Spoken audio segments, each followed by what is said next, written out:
जय गुरुदेव।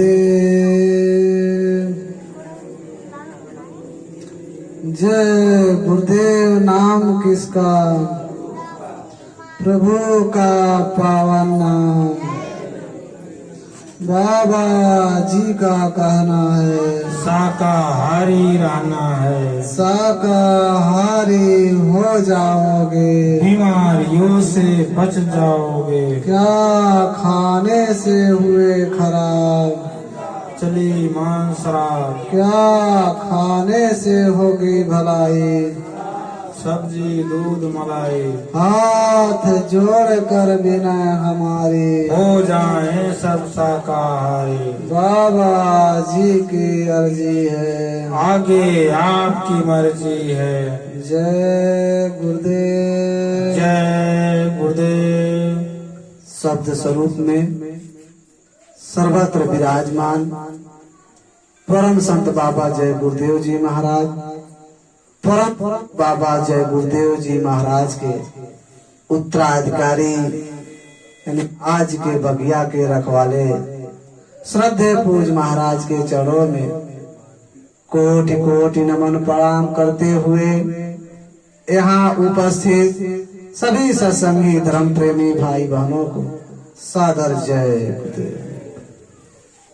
प्रेमी भाई बहनों, बड़ा सौभाग्य है। महात्मा कहते हैं कि जब हमारे आपके जन्म जन्मांतरों के शुभ पुण्य कर्म जब संचय होते हैं, यानी जब इकट्ठा होते हैं और जब वह मालिक का बहुत बड़ी दया कृपा हमारे आपके ऊपर होती है, तब हमें आपको ऐसा सत्संग सुनने का अवसर प्राप्त होता है। वैसे तो सत्संग संत महात्मा ही कहा करते हैं, लेकिन हम आप उनके वचनों और वाणियों को दोहराते हैं। लेकिन महात्मा कहते हैं कि जहाँ सत्य की बात बताई जाए, जहाँ आत्मा और परमात्मा का भेद बताया जाए, जहाँ मालिक से मिलने का हमारे आपके अंदर प्रेम और प्यार पैदा किया जाए, उसी को सत्संग कहते हैं। प्रेमी भाई बहनों, सत्संग जल जो कोई पावे, मैलाई सब कट जावे। सत्संग ही ऐसा जल है जहाँ कौवा स्नान करता है और हंस बन करके बाहर निकलता है। ठीक उसी प्रकार से आज हम आप बुरे खोटे कर्मों के कारण, जन्म जन्मांतरों के बुरे खोटे कर्मों के कारण ये मन मैला कुचैला हो गया है, यानी ये हंस से काले कौवे के समान हो गया है। ये काले कौवे के समान हमारा आपका मन जब तक हंस रूपी नहीं होगा, तब तक हम आप उस मालिक का भजन भक्ति नहीं कर पाए। जैसे हमारा आपका शरीर जब मैला हो जाता है,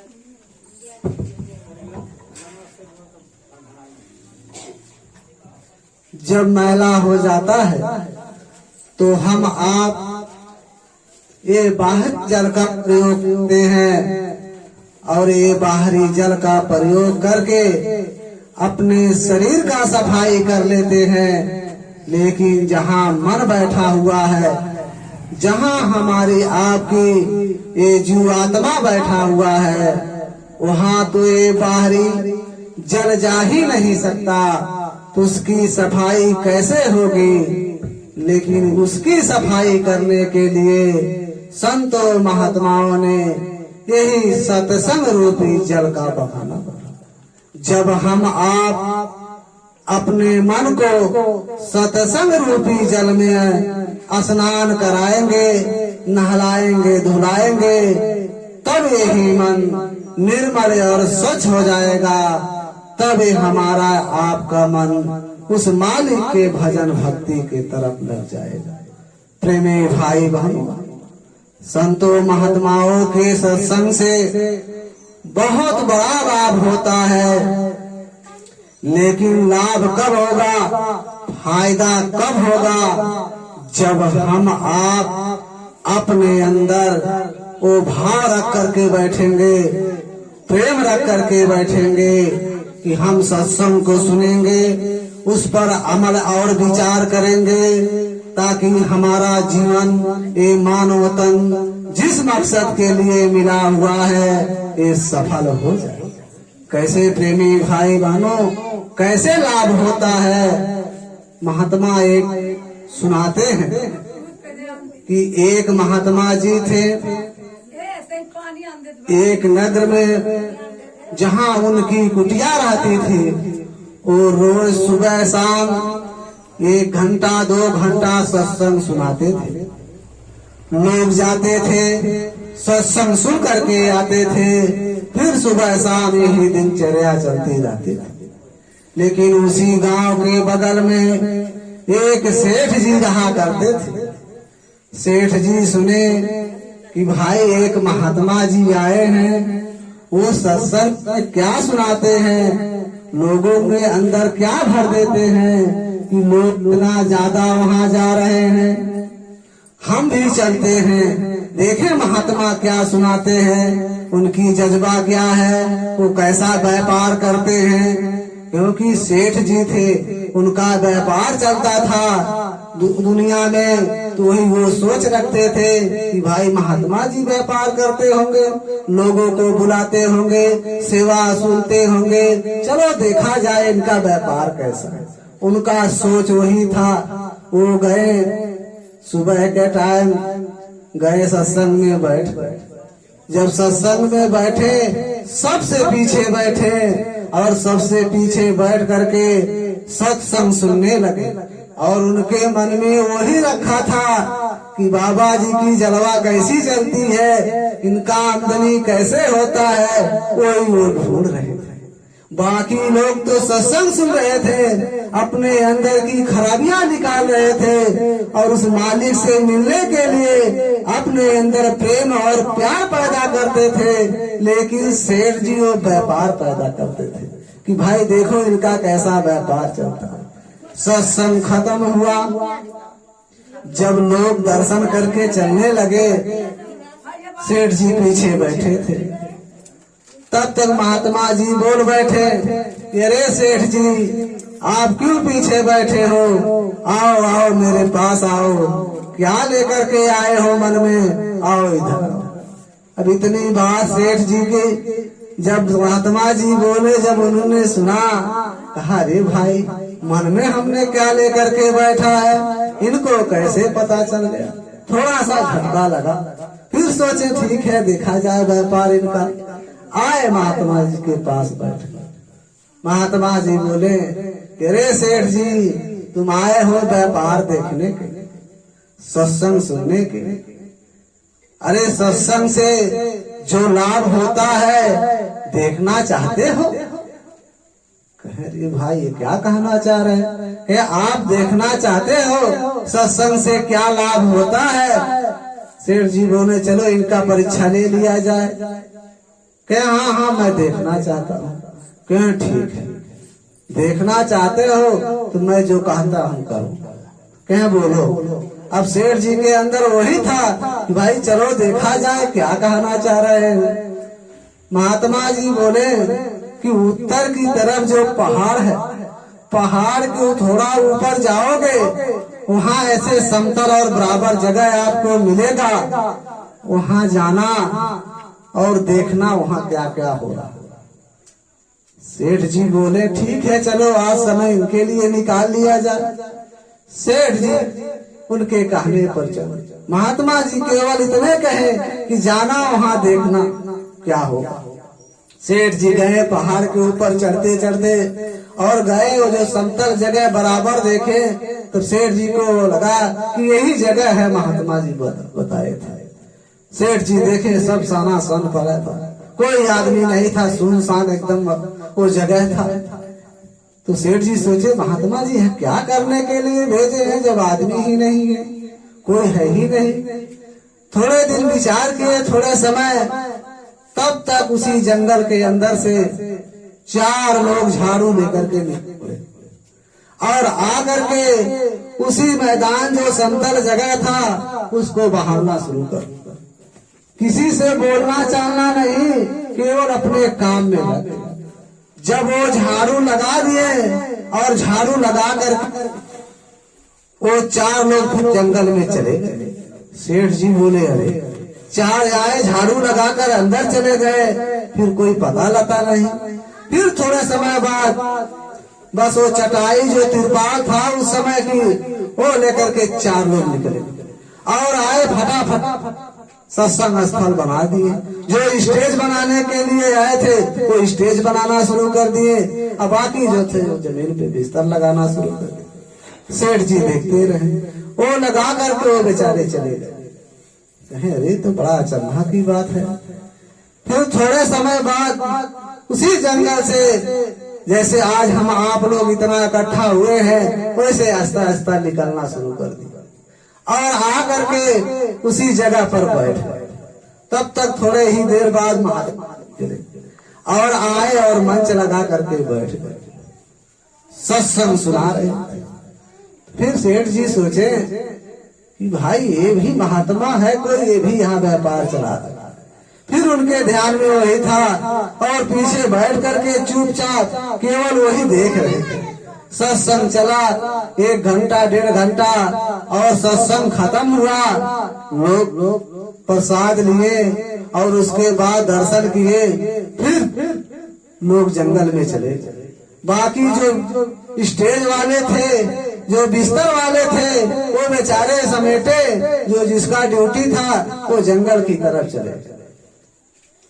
अब सेठ जी अकेले वही थे और सब चले गए जंगल में, नहीं एकदम शांत था।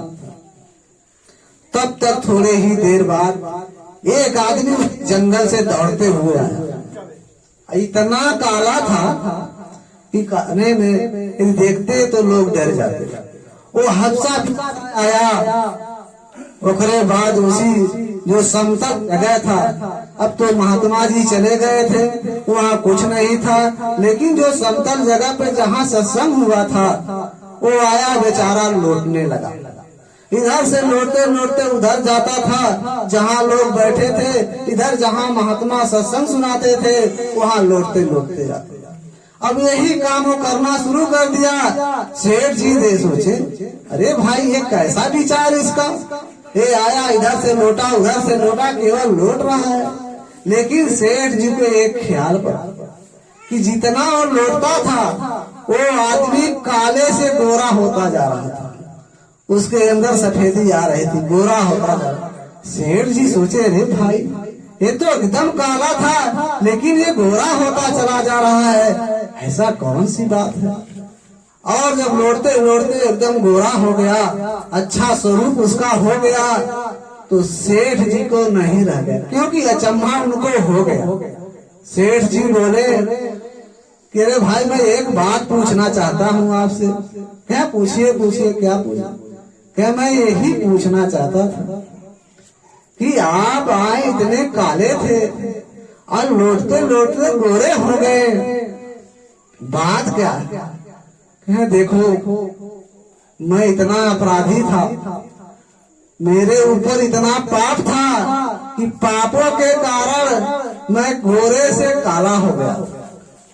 अब एक गोरे से काला हो गया था और काले से गोरा होना, किसी ने कहा यदि काले से गोरा नहीं अपनी पाप धुलाना चाहते हो तो महात्माओं के सत्संग में चले जाओ। यदि महात्मा का सत्संग ना मिले तो उनका सत्संग स्थल है, यदि वहाँ की धूल यदि आपने शरीर में लगा लिया तो आपके कर्म साफ हो जाएगा।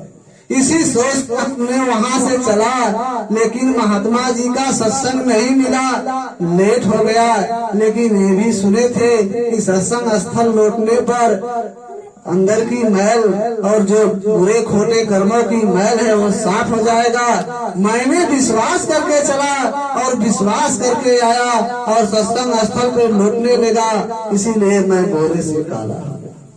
मेरे अंदर विश्वास था, सेठ जी सोचने लगे, अरे भाई इसके अंदर इतना परिवर्तन हो गया।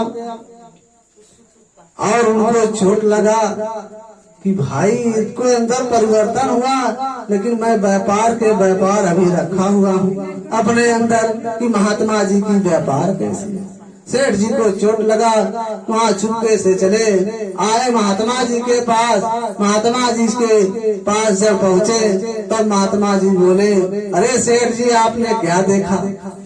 कहे, महात्मा जी हमने एक ही चीज देखा, ये आदमी आया वो काला इतना था, लौटते लौटते गोरा हो गया और उसने ऐसा जवाब दिया कि मैंने सोचा था कि सत्संग स्थल से मेरे बुरे खोटे कर्म साफ हो जाएंगे, वास्तव में उसका साफ हो गया।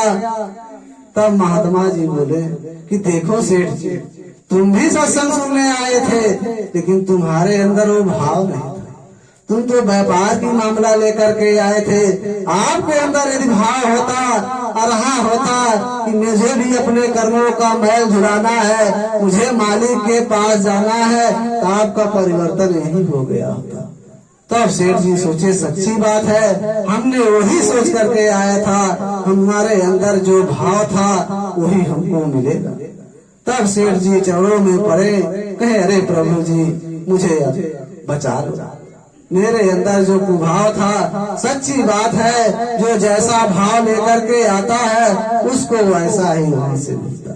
इसीलिए प्रेमी भाई बहनों, यदि हमारे आपके अंदर वो प्रेम और भाव रहेगा सत्संग सुनने का और उससे लाभ लेने का, तो हमारे आपके अंदर ना जाने कौन सी ऐसी बारी संतों महात्माओं की लग जाए जो हमारे जीवन में परिवर्तन हो जाए। प्रेमी भाई बहनों, इसीलिए सत्संग हमें आपको ध्यान से सुनना, उस पर अमल और विचार करना चाहिए। अरे वास्तुता में सोचा जाए तो महात्मा कहते हैं कि जब तक हम आप इस मनुष्य शरीर में बैठे हुए हैं, तब तक ये बाल बच्चे, ये नाते रिश्तेदार, ये सगे संबंधी, ये कुटुंब परिवार वाले, ये सब अपने दिखाई देते हैं। और हम आप इन्हें अपना बनाने के लिए इस शरीर से इतना अथक परिश्रम करते हैं, यानी कह लो तो चोरी ठगी बेईमानियां भी कर लेते हैं इन सबको अपना बनाने के लिए। लेकिन महात्मा कहते हैं कि एक समय ऐसा आएगा जब इस शरीर से प्राण निकल जाएगा, तो उस समय इस दुनिया से भी नाता टूट जाएगा, नाते रिश्तेदार सगे संबंधी से भी नाता टूट जाएगा। तो आप विचार करो, जिस शरीर से हम आप इस दुनिया बनाने की कोशिश करते थे, जब ये शरीर हमारा आपका साथ नहीं दिया, तो दुनिया में ऐसे कौन से लोग हैं, नाते रिश्तेदार हैं कि जो हमारा आपका साथ दे सकते हैं। इसीलिए संतों महात्माओं ने कहा कि ये जो शरीर है ये किराए का मकान है, ये पराया मकान है। अरे किसी को 40-50 साल के लिए मिला होगा तो किसी को 90 के लिए मिला होगा। जितने जितने श्वासों की पूंजी उस परमात्मा ने हमारे आपके अंदर दिया है, उसे भुगतने के बाद इस शरीर को यही छोड़ करके जाना होगा, क्योंकि ये शरीर ना आज तक किसी के साथ गया, ना ही किसी के साथ जा सकता। इसीलिए महात्माओं ने कहा कि अरे भाई, कम से कम इस मनुष्य शरीर से अपनी जीवात्मा के कल्याण के लिए कुछ थोड़ा बहुत काम करो। क्या काम करना है?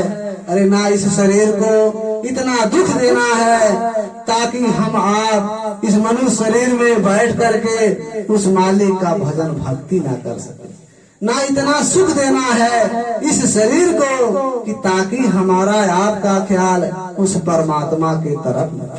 कहने का मतलब यह है, ये जो मनुष्य शरीर हमें आपको मिला हुआ है, यह केवल भजन भक्ति करने के लिए मिला हुआ है। लेकिन हम दुनिया के जो इस मनुष्य शरीर को पा करके इतने अहंकार और गुरूर में रहते कि इंसान को इंसान नहीं समझते। अरे प्रेमी भाई बहनों, ये शरीर आग में सुपुत्र हो करके जल करके राख हो जाएगा, मिट्टी में मिल करके खाक हो जाएगा। अरे महात्मा कहते हैं, जब वो अंत समय आएगा, उस समय हमारे आपके शरीर से जब प्राण निकल जाएगा, इस शरीर को ले जा करके शमशान घाट पर जला करके राख कर देंगे। मान बड़ाई पद ओहदा ये डिग्री जो हम आप लेकर के अहंकार घूम रहे हैं, शानो शौकत, ये सब शमशान घाट पर जल करके राख। इधर यमराज के सिपाही आएंगे और हमारे आपके जीवात्मा के लेकर के जब धर्मराज के कचहरी में पहुंचेंगे, जब वहाँ आपका फैसला सुनाया जाएगा तो आपसे वहाँ ये नहीं पूछा जाएगा कि आप किस जात बिरादरी के हो, किस कौम मजहब से आए हो, आप नेपाल से आए हो कि हिंदुस्तान से आए हो, आप डॉक्टर हो कि मास्टर हो, आपसे ये सब नहीं पूछा जाएगा। वहाँ तो केवल आपके कर्मों का हिसाब होगा, क्योंकि जब ये मनुष्य शरीर उस परमात्मा ने हमें आपको दिया तो कह करके भेजा था कि भाई मैं तुम्हारी जीवात्मा को इस मनुष्य शरीर में बंद करता हूँ, जाना भजन भक्ति करना, गीता रामायण भी पढ़ना, कुरान बाइबिल भी पढ़ना और किसी जीते जागते संत महात्मा से भेंट दीदार कर लेना और उनके बताए हुए रास्ते पर चल करके अपनी जीवात्मा का कल्याण करा लेना। इसी मकसद के लिए मैं तुम्हें इस मनुष्य शरीर दे रहा हूँ। हमने कहा ठीक है प्रभु, मुझे मानव तन दे दो, मैं भजन भक्ति करूंगा। लेकिन जब हम आप इस संसार में पैदा हुए तो उस समय वो वादा को भूल गए। क्यों भूल गए? जब हम आप इस संसार में पैदा हुए उसी समय एक काल ने ऐसी बारीक सी पर्दा डाल दी हमारे आपके ऊपर कि हम आप वो वादा को भूल गए, इस संसार को वादा को लेकर चलना शुरू कर दिए। प्रेमी भाई बहनों, इसीलिए हम आप आज इस संसार में फंसे हुए, इसी संसार को अपना समझ रहे हैं, इसी संसार को हम आप सब लोक परलोक भी समझ रहे हैं। लोग कहते हैं कि भाई यही नरक है, यही स्वर्ग है। ऐसा नहीं। यदि ऐसा होता तो हम आप गीता रामायण में पढ़ते हैं, नरकों का बखान नहीं होता, स्वर्गों का बखान नहीं होता। इससे यही पता चलता है यदि हम आप गीता रामायण मानते हैं तो नरक स्वर्ग है, लेकिन हम आप जब ऐसा कर्म करेंगे तब हमें आपको मिलेगा। प्रेमी भाई बहनों, महात्मा कहते हैं कि इस संसार में सब सोचते हैं, चाहे मांसाहारी हो चाहे शाकाहारी लोग हो, सब ये मन में विचार करते हैं हमें भगवान मिल जाए, हमें देवी देवताओं का दर्शन हो जाए, हम भी राम कृष्ण का दर्शन कर लें। सब सोचते हैं। वो भी अगरबत्ती फिराते हैं, जो मांस मछली अंडा शराब खाते हैं वो भी फिराते हैं, लेकिन उनको तौर तरीका नहीं पता है कि महात्मा कहते हैं कि उनको तौर तरीका नहीं पता है कि वह मालिक कैसे मिलेगा, वह परमात्मा कैसे मिलेगा, उनको पता नहीं है। वो तो केवल एक दूसरे को देख करके देखा देखी में करना शुरू कर देते हैं। यदि महात्माओं का संदेश सुनते तो समझ में आ जाता क्या करना चाहिए, लेकिन वो नहीं वो सुनते, केवल संसार का देखा देखी में लग जाते हैं। प्रेमी भाई बहनों, महात्मा कहते हैं यदि उस परमात्मा को पाना चाहते हो, उस मालिक का दर्शन करना चाहते हो, तो हमें आपको करना क्या? महात्माओं ने कहा कि दिल का हुजरा साफ कर, जाना के आने के लिए ध्यान गैरों से हटा, उसको बिठाने के लिए एक दिल लाखों तमन्ना, उस पर भी ज्यादा हविस, फिर ठिकाना है कहाँ उसको बिठाने के लिए। महात्मा कहते हैं यदि उस मालिक को बैठाना चाहते हो, उस देवी देवताओं को अपने अंदर लाना चाहते हो, तो दिल का हुजरा साफ करो, अपने अंदर की सफाई करो। जो आज हम आप अपने अंतर में, अपने शरीर में मांस मदिरा शराब अंडा डाल रहे हैं, इसकी सफाई करो। जो हमारे आप के अंदर एक काम क्रोध लोभ मोह अहंकार जो वशीभूत होकर के चढ़े हुए हैं, इसके कम करो, इसको हटाओ और ध्यान गैरों से हटा, उसको बिठाने के लिए जितना फैलाव हमने संसार में ध्यान लगा करके कर लिया है, जब तक हम आप इस संसार का फैलाव कमजोर नहीं करेंगे तब तक हम आप उस मालिक को प्राप्त नहीं कर सकते। जैसे हम आप इस संसार में खाने पीने ऐसे असरत के लिए हम आप रात दिन रोते हैं। बच्चा एक मिठाई के लिए वो भी रोता है, हम आप धन दौलत के लिए रोते हैं कि मुझे धन दौलत मिल जाए। लेकिन महात्मा कहते हैं जितना आप इस संसार के लिए रोते हो, उसमें यदि आपने 25% उस मालिक के लिए यदि रोया होता, उस देवी देवताओं के लिए रोया होता, तो आज हमारे आपके साथ वो मालिक रहते, वह परमात्मा रहते, हमारा आपका साथ देते। लेकिन हम आप सब में 99% इस संसार के लिए रोते हैं। 1% जब मौका आता है वो कब आता है? जब किसी का गांव में मौत हो जाता है तो हम आप जाते हैं, उसी समय फिर अपने जीवात्मा के लिए थोड़ा शोक संदेश पैदा करते हैं कि भाई सबको इस संसार से जाना है। बाकी हम हर पल हर क्षण संसार के लिए व्यवस्था मिलाते हैं। तो प्रेमी भाई भाई, जब तक हम आप इस दुनिया से लगाव नहीं कम करेंगे, ध्यान को नहीं कमजोर करेंगे, तब तक हम उस मालिक को प्राप्त नहीं कर सकते। ध्यान गैरों से हटा, उसको बिठाने के लिए एक दिन लाखों तमन्ना, उस पर भी ज्यादा हविस। अरे मन एक है, अरे चाहे भक्ति में लगा दो, चाहे दुनिया के काम काजों में लगा दो, एक ही मन एक आदमी के पास है, इंसान के पास है। ऐसा नहीं है कि 1000 मन है, एक भक्ति में लगा दूं, एक दुनिया में लगा दूं, एक विदेश में भेज दूं, क्योंकि ये मन एक ना होता। कैसे मन एक है आप थोड़ा विचार कर लीजिए। जैसे आज हम आप लोग यहाँ इकट्ठा बैठे हुए हैं, लेकिन हमारा आपका शरीर यहाँ है, लेकिन किसी का मन दुकान दफ्तर में गया होगा, तो किसी का खेती बाड़ी में चला गया होगा, किसी का नाते रिश्तेदारी में चला गया होगा, किसी का बाल बच्चों में चला गया होगा। बताइए, शरीर आपका यहाँ है, ये मन एक ही है। यदि वहाँ चला गया तो आप सत्संग को ध्यान से नहीं सुन पाओगे, क्योंकि वो मन तो एक ही है, जिधर लगाओगे उधर ही ख्याल जाएगा, लेकिन जो इधर लगा लेंगे उनको इधर हो जाएगा। इसीलिए मन एक है, जब हम आप एक जगह लगाएंगे तब हमारा आपका काम होगा। प्रेमी भाई बहनों, महात्मा कहते हैं इस संसार में यदि हम आप मन की ख्वाहिशों को पूरा करना चाहे तो 100 बरस से 1000 बरस कर दिया जाए तभी नहीं पूरा होगा।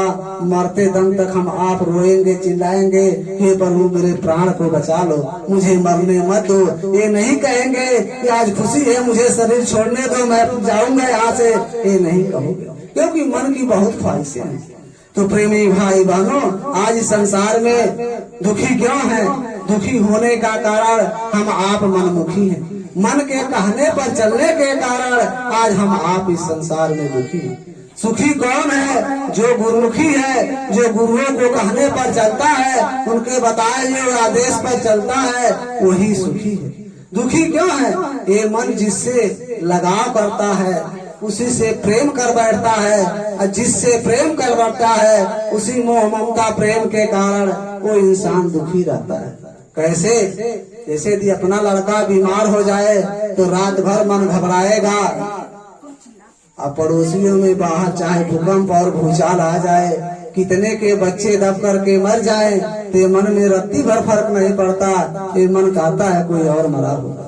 अपनी औरत बीमार हो जाए तो मन रात भर घबराएगा, कहाँ ले जाओ, क्या करूं। लेकिन पड़ोसियों में चाहे कितने के जनाजे निकल जाए, ये मन में रत्ती भर फर्क नहीं पड़ता।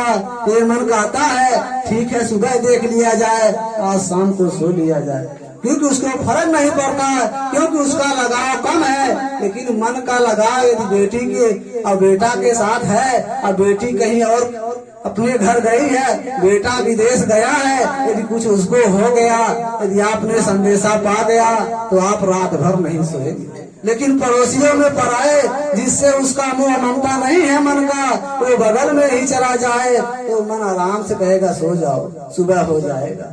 क्योंकि जिससे लगाव करता है उससे मोह ममता कर बैठता है, उसी मोह ममता के कारण आज हम आप इस संसार में दुखी रहते हैं।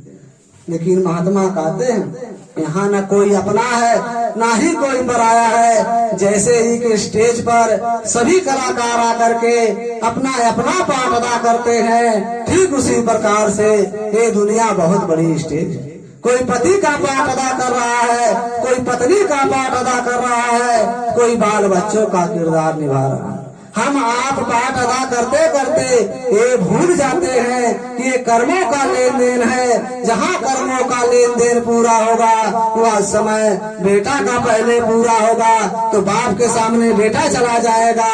यदि बाप का पाठ अदा पूरा होगा तो बेटे के सामने बाप चला जाएगा। यही दुनिया का रीत है, यही चल रहा है। लेकिन हम आप इसी पाठ अदा करते करते भूल जाते हैं और हम आप दुनिया से मोह ममता कर बैठते हैं। उसी मोह ममता के कारण हम आप संसार में दुखी रहते हैं। लेकिन महात्मा कहते हैं यदि सुखी होना चाहते हो इस दुनिया से मोह ममता कम करके कुछ प्रेम मालिक की तरफ लगा दो, उनके भजन भक्ति में लगा दो तो आपको सुख यानी लोक में भी सुखी रहोगे परलोक में भी सुखी रहोगे।